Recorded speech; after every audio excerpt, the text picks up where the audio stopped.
Cette session du comité de revue du programme national d'assainissement des eaux usées et excréta est la deuxième du genre de l'année 2022 organisée par la Direction générale de l'assainissement DGA. Il s'agit pour la DGA de faire l'état des lieux, d'établir le bilan semestriel au 30 juin du programme et de valider le programme d'activité révisé pour l'année 2022. À travers donc des communications tenues ce 8 septembre, Julienne Tiendrebego et son équipe ont présenté aux participants les différentes performances en termes de réalisation physique et financière à la date du 30 juin.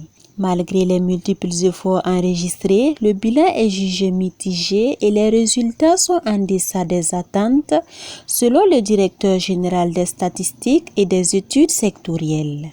Au 30 juin, le bilan il est mitigé puisque nous avons un taux d'exécution physique qui est autour de 27,1% et financier base engagement qui est autour de 20,7%.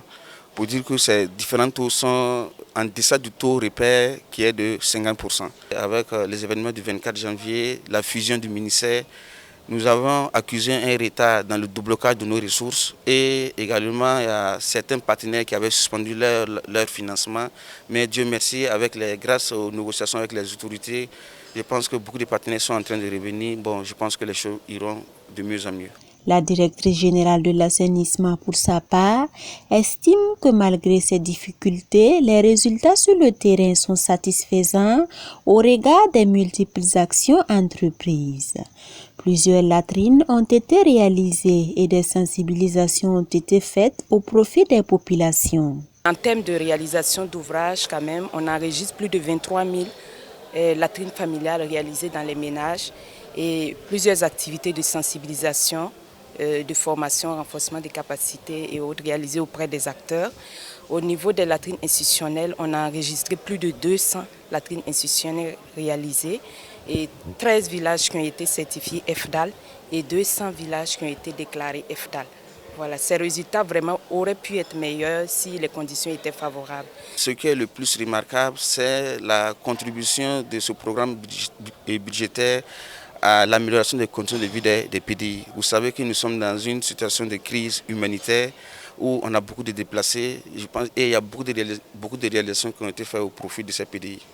À l'Office national de l'eau et de l'assainissement, l'on reconnaît que les lignes n'ont pas bougé et cela pourrait se justifier par l'inaccessibilité à certaines localités du fait de la situation sécuritaire et la défaillance de certaines entreprises.